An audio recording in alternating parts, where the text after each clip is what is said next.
something. So.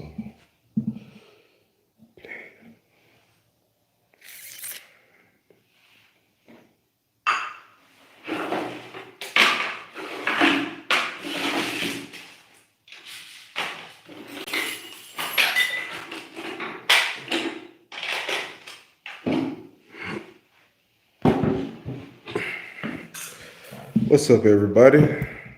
Give me 1 second. Let me get organized. I was just a second ago.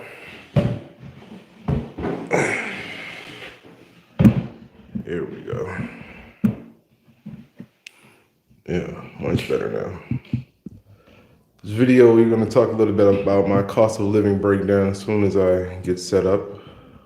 I do apologize for that, and I am good to go. Let me know if you guys can hear me. Let me know if you guys could hear me. I got a new microphone that I'm testing out, so if you guys can hear me, let me know.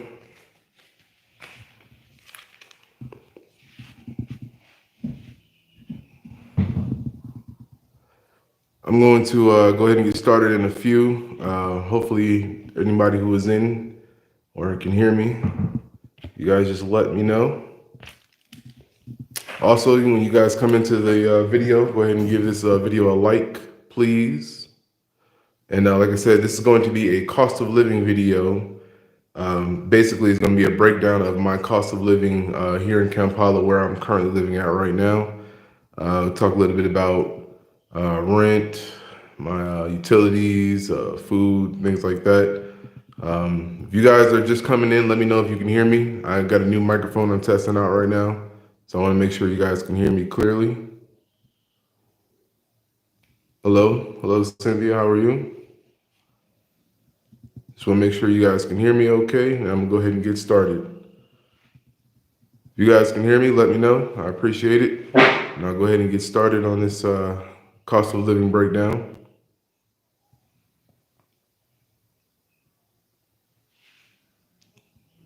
All right, I believe you guys can hear me, so let me go ahead and get started now. So once again, like I said, this is a breakdown of my cost of living here in Kampala, Uganda currently. I've been gathering up some receipts and trying to compare them to other months to make sure that they're somewhat consistent. And I wanted to wait until the end of the year to go ahead and do this video because things might change this year. So I'm gonna go ahead and give it to you guys now. And I hope you guys can take from this video and learn a little bit about the cost of living, what it takes to live here in Uganda. My expenses are a little bit cheaper than others, so I don't want you guys to compare it to other people's living expenses or something of that nature. It's just, me, I'm a single man right now, so just my expenses only. So right now, I'll start off with the first one I have written down is my rent. I wrote everything down on a little notepad of mine. So my rent here, where I'm currently staying, I'm staying in a 2-bedroom apartment, 2 bedroom, 1 bathroom, and a sitting room, kitchen, and it's for 700,000 Uganda shillings, which is roughly around 230 or 240 USD. I meant to write that down. I actually forgot to do that before this live, but I do apologize for that. But I'll include it in the description. So I only have like really two really big expenses here, and rent is one of them. I'll get to the second one later, but 700,000 for rent is actually not bad in this area. It's actually nice because I get what I pay for, and I prefer actually to be where I'm at right now because it's actually not it's not a bad neighborhood. It's actually pretty safe over here, despite what happened in the past. It's very quiet here. And I don't have to worry about my things getting stolen or people breaking into my place or anything like that. So it's nice for me, and I'm comfortable paying 700,000 because of how much I make per month. It's actually very manageable making that money. So I actually prefer to pay what I'm paying now. And Mr. Truth, I really appreciate that. Peace King, how you doing? I appreciate that a lot. That super chat donation, I appreciate that. So other than that, like I said, my rent is 700,000 Uganda shillings, which is roughly around 230 or 240 US dollars, I believe. I'll double check on that, but I believe that's what it is. I wrote all these things down in Uganda shillings actually because I don't really go by USD anymore. So I do get my money in cash USD, but it gets converted. It gets converted whenever I pick it up because I use Western Union to pick up my money, or even if I go to an ATM, the money gets converted right then and there. So it doesn't really make a whole lot of sense to continue to say it in USD. I mean, I know it helps people back home, but honestly, when you get here, you're gonna really want to learn the local currency here because it's just gonna help you. So, in order for me to help you guys, that's what I'm doing just by putting it out there in the local currency. Now, once again, I'm going to leave in the description section at the bottom of this video. There's going to be a little arrow. You click on that little arrow, and you're going to see a bunch of information about this video. And in that description section is where I'm going to leave some information, the currency exchange. But the exchange rate right now for every one USD is 3,657 Uganda shillings. So if you guys want to pull out your calculators and follow me along, I guess you can do the currency exchange right here with me.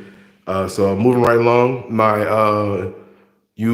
utility that I really only have is actually electricity, and they call it Umeme here. So my electricity per month, I pay roughly around 40,000 Uganda shillings, which is not even, what, let's see, $4, $20, something like that. But anyway, I had to do a rough estimate for that one because I don't really get power too much, and most of the time you get power at the beginning of the month. So when you spend like, let's say you spend 20,000 Uganda shillings, they'll give you a lot extra. You get what I'm saying? So with that being said, power is very, and where I live is actually pretty consistent here. So I don't have issues with power outages, things like that. So that's actually pretty good for me. And like I said, it actually lasts pretty long as well. Like I'll put in yesterday I put in 20,000 or 22,000 Uganda shillings, and they gave me 33 units of power. Now 34, and it's gonna last me. That'll probably last me almost close to the end of the month. And I don't have like I'm not even using my computer right now. My PC is down actually, so I got my computer over there, and that's really it. You get what I'm saying? So power is not really that big of an issue. So let's see. I whipped out my calculator real quick. 3,657. All right, that's what, $146. I know, divided. I apologize. I'm trying to do the exchange real quick. There we go. It's $10. Yeah, it's like $11 actually. So I spend about $11 USD on electricity per month. I'm gonna tell you right now, where I lived in Virginia, there's a power company. It's called Dominion Power. I think they're the only power company you can go to anyway. Yeah, but to make a long story short, yo, for electricity, I know guaranteed we spend like $200, $300 a month. And that's if you got AC because it gets hot, or you're running heat in the wintertime because it gets, a little chilly out there. So you're even spending more that you got a whole bunch of people in the house, TVs on, lights on, run a washing machine, refrigerator, and all that other stuff. I would never pay $11. Like, I don't even think you can. I don't even know a place where you can actually do that unless you got like solar panels and you're fully dependent on your solar panel. Yeah. I use Google. Catherine Jenkins said use Google currency converter, easier to convert currency. I actually did that. I was supposed to write it down before I started this live, but I was moving a little bit too fast. So I'm actually using my calculator right now, and I'm going right along. But I used currency converter right before I got here, and I'm going to give you guys a grand total of my monthly spending on all of my expenses basically at the end of this video. So let me go ahead and just continue right along, and I'll get to that at the end. So my next expense is going to be food expenses. I actually broke that down because out of my food, I only eat really two types of meat here, which is beef and chicken. I really don't eat a lot of other meat. I do eat goat's meat sometimes, eat pork, eat fish sometimes as well.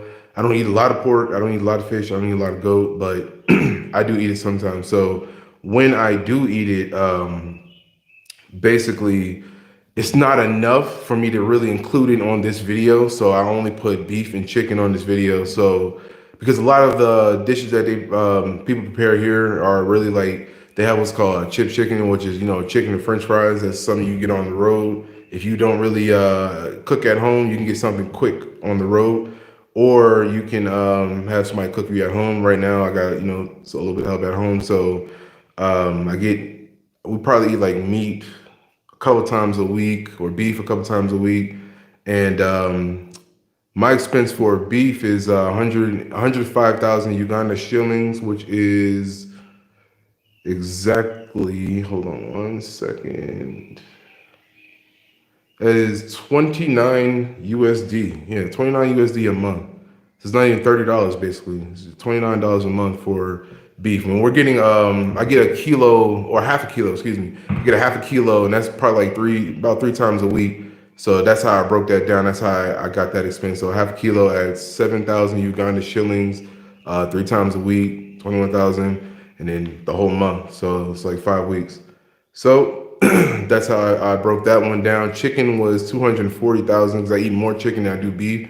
Sometimes I don't have time to cook, or if I'm out and I'm doing video shoots, I just tell Aisha at home don't cook, or if she'll cook for herself. So I'll get something on the way, and I'll usually just get some chips and some chicken on the way, some French fries and chicken, or something like that, quick. And either I'll eat it there or get it half cooked and then finish it, cook it when I get home, basically.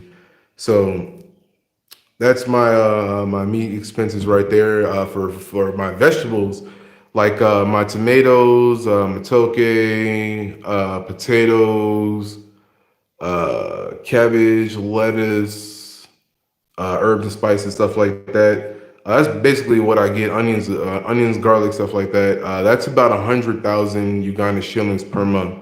So that's like what, $20, not even. And like I said, yeah. So it's around like $20, and it's really, I don't even think it's that high, honestly, because we do get veggies. Like my boy got his farm, so I get veggies from his farm sometimes. Or I get some like my potatoes. I just got like a huge sack of potatoes from Kabale for free, basically, because we know people out there. So that was a huge expense that was cut out for this month. So I don't even think I'll be buying any potatoes until the end of the month. So if you know people around, that's one thing about Uganda. If you guys come out here too, you'll probably end up meeting a lot of good people, friends and whatnot. And these friends usually have families in the village. If they have farms in the village, you can always talk to them and get sacks of food, and buy stuff wholesale, basically. Or they just got this. All right, I'm back. So I was saying, I don't eat out as much, so I didn't include that into this video because it's rare. I probably eat out 2 or 3 times a week, and every time I do, it's somewhere cheap. I don't really go to extravagant places. I did try this one place, Meetup, yesterday. Yeah, it was yesterday, and that's over by Lugogo Mall. It's actually a pretty nice place too. It's I want to say Arab style food or maybe Lebanese style food or something like that. They got shawarmas and whatnot in there, and it's pretty decent. I got a burger. I ain't getting no shawarma this time. So moving along, like I said, I didn't put in any kind of outing stuff like that because I don't really go out too much anymore. So I only included household expenses in this video. So my next expense is actually the one that I was telling you guys earlier about my two large expenses that I have. So the first one I told you was rent. My second largest and most annoying expense that I have is data. I spend entirely too much money on data. I'm actually getting that taken care of this month finally. I'm talking to another person who's has a different internet provider. I think it's Liquid Telecom, and they're gonna come to me Monday and see what we can work out or whatever. And because I just need to find a plan that has monthly data, basically like monthly unlimited data plans. And not every internet provider here has that, or not every cell phone provider who has internet provides that. So I'm with Airtel right now, and I cannot get Zuku fiber in my neighborhood because they only hook up the fiber optics in like Kololo, Naguru, and that side. So where I live, they don't have it over here, so I have to find another means. And I've basically been using the same thing I've been using since I've been in the country. I don't really like to switch, but it's absolutely necessary for me to do it now because now that I've looked at my expenses, and I've had so many issues with Airtel as far as their internet services. I was just like, I had enough. So, like I said, once again, I'm going to talk to this person at Liquid Telecom, and they're going to give me all the information I need to find out if I can get a monthly internet service with an unlimited plan. And my data spending is actually 500,000 Uganda shillings. And that's roughly, it can be anywhere between 400 to 500,000. And when I tell you that's a lot, that's a lot. It's 137 USD. It's 137 USD per month on data. And that's extremely unnecessary. I know people out here paying $60 a month. So Airtel, I'm gonna tell you guys now, if you come here, do not get Airtel as an internet provider for your home. It's one thing if you use it for your cell phone or something like that, or you're on the go. But for me, my business and me doing YouTube on the go, I can't use Airtel anymore. It was a convenient service because they have Airtel everywhere in different parts of Uganda. So if I go to like the West, I didn't have any issues. I still was able to use my router and whatnot. But this this amount of money that I have to spend on data is just unnecessary. And I have to find a different way to get around that. So that's exactly what I'm going to go ahead and do. So once again, that was 500,000 Uganda shillings. And that is 137 USD. So that's per month, not like a week or every time I want to upload or something like that. That's per month. And this is another reason why I keep my lives short, depending on where I am, because it eats up a lot of data, and obviously I have to replace that data. So that's one reason why I really, like I said, I have some issues why I don't go live often, or if I do go live, I just can't really go live as long as I'd like to.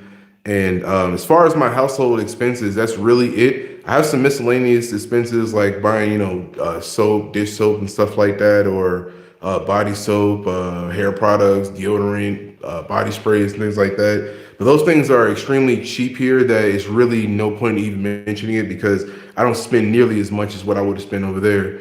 They even have like body washes like Dove, Old Spice, and Adidas, and then all that other stuff. And it's actually not that expensive here. I would have thought that it being a foreign product that it would be expensive, but it's just the same. It's like if I were to go to this place called Embassy Supermarket over by across the street from the U.S. Embassy on Insambia Road. They have a lot of products that you could find in the U.S. or in the U.K. or something like that, and the products are not as expensive as I thought they would be because they're foreign products once again. So it was really no point in even mentioning that stuff because I don't spend a boatload of money on it anyway. I don't buy a bunch of soap like every month. I buy like 2 bars of soap every 2 or 3 months because it lasts me a long time. Basically, those 2 bars last me a while, and it's local soap too. Oh, I don't have it with me. I thought I left the box in here. I was going to show you guys, but this is local herbal soap. It's made by a company named Movit, and it's another one I use. I forgot the name of it. It's a Ugandan company, and basically it's antibacterial or antifungal soap, and it's really nice. I like to use it on my skin and whatnot. It reminds me of black soap, and it helps me, take care of my skin while I'm out here, because your boy be getting into some stuff and I always get wounds and accidents and cuts and scrapes and whatnot. I got a burn on my leg from messing around on a boda the other day. This boda, we got stuck in traffic, and the way he accelerated, I kind of slid off the back of the boda. It was too much weight. I'm a fat guy, so it was too much weight, and I burned my leg on the muffler. And if anybody knows anything about motorcycles, mufflers get extremely hot on motorcycles, so that's why you wear pants and why you don't wear shorts or boots. You definitely want to wear boots and you definitely want to wear pants when you're riding on motorcycles. Don't be like your boy, all right? Like I said, I go through these things so you guys don't have to, all right? So my monthly spending altogether was 1.6 million Uganda shillings, which was 400 and was it 460? It was like 460 bucks, I think, a month. And I think it was a little bit more than that. I think it's like 500 to be honest, because like I said, all the other frivolous things that I spend on, sometimes it is necessary, sometimes it isn't. Even transportation with bodas, I didn't even put that in there because it's so cheap here that it's so minuscule. I'm not saying as if like I got money growing on the trees and whatnot, but it's just that cheap here. You know what I'm saying? Sometimes I forget to even calculate it or keep tabs with it basically. So let's say, for example, I go from my house to town. That's only 5,000 Uganda shillings, and most of the time, like it depends on the day. If it's a good day, I can talk them down to 4,000 most times. So That's not even what, $1.50, $1.70 or something like that. So you get what I'm saying? So it's like keeping track of $1.50, $1.50, $1.50. That's kind of difficult for me. So I don't even think about it a lot of times. And I also tip these guys here and there. Like Boda Bodas, if they act right and they're friendly and they're nice and all that stuff. Sometimes I might give them an extra 1,000 or 2,000 shillings or something like that, just to help them out. Being a Boda Boda is a tough job. So that's basically it. I don't really like I said, I don't spend a whole lot of money on that. I don't really go on Ubers like I used to anymore. Uber was definitely killing my pocket, y'all. I should have actually kept track of that one, but I had too many issues with Ubers and too many inconsistencies with that company. So I was like, you know what? I can't use that service anymore, and I'd rather risk it. I do have a helmet. I use my motorcycle helmet, so I'm good on that. So don't think that your boy out here just being unsafe. But when it comes to this business, I got to get to where I got to go. I got to do what I got to do. You understand? I don't have time to be sitting in jam all day. A lot of times, like I'll be late to go to a certain place or whatever. It's why I don't even waste my time with taxis anymore because I cannot stand the fact of sitting in jam for like traffic jam for like hours sometimes, 30, 40 minutes. And then if you're coming home, probably like an hour and a half, 2 hours, and it gets, tiring after a while. It gets old. So I'd rather just hop on a boda. These guys, you gotta be careful with them, in the evening, not, speaking badly on anybody, but any country that you go to, you just want to be careful. That's all. But I don't really have those kind of issues. What I will say is this: if you do get on boaters in the evening, one of the main reasons why I say be careful is because it's a lot going on. It's a lot of cars moving. One thing about Uganda traffic, one of my theories is why there's so much traffic, and Ugandans could probably tell you guys about this. Cars and bikes, buses, and I mean bicycles, people on bicycles, people pushing carts with fruits and veggies. Everybody just goes. Nobody really just stops unless they really, really have to. Like people tell me, like you ride a boat out here, or you ride your motorcycle out here. The best advice they can give you is just go. Like don't hesitate, because if you hesitate, you'll probably get hit or something like that. Or they'll say you get knocked, or you might not be able to take your turn or whatever the case may be. But that's one of my theories of why it's so much jam, because you'll find a bunch of cars trying to go into the same intersection at the same time. Whether it's a four-way intersection, doesn't matter. If it's a lot of cars on the same roads, they all just enter at the same time, and you'll like one or two cars will go, and then a few boaters will go or whatever. And then you got big coach buses coming down the road. These coach buses are coming down a two-lane road. Y'all got to see it for yourselves. All right, I'm not even about to sit here and get into it with the buses and the traffic here and all that. That's a whole nother video for a whole nother time. But that has been my cost of living breakdown. I hope you guys enjoyed it. Let me know if you guys like my audio. I got a new mic. I'm gonna show you why. I'm not gonna show you because it's gonna mess up everything. All right, but I'm gonna show you guys one of these days. I got a new mic, y'all. I'm so excited and whatnot. So once again, it's been my cost of living breakdown. Hope you guys enjoyed this episode. I really appreciate everybody who has seen this episode so far. Thank you for everybody who has left me a thumbs up. I appreciate that when you came in. And I'm actually going to read these comments offline. I'm going to go ahead and cut it off now because I have some things I got to take care of outside. I got some new plants and whatnot I got to go take care of. So got some things around the house, some errands to run. All right. So y'all have a blessed and wonderful day. Oh, yeah. And by the way, Happy New Year, everybody. This is my first video of the new year. So, yeah, Happy New Year, everybody. I do appreciate everybody for bringing in the new year with me and joining me here on this live third day of January. So, y'all have a blessed and wonderful one. Peace. I holla.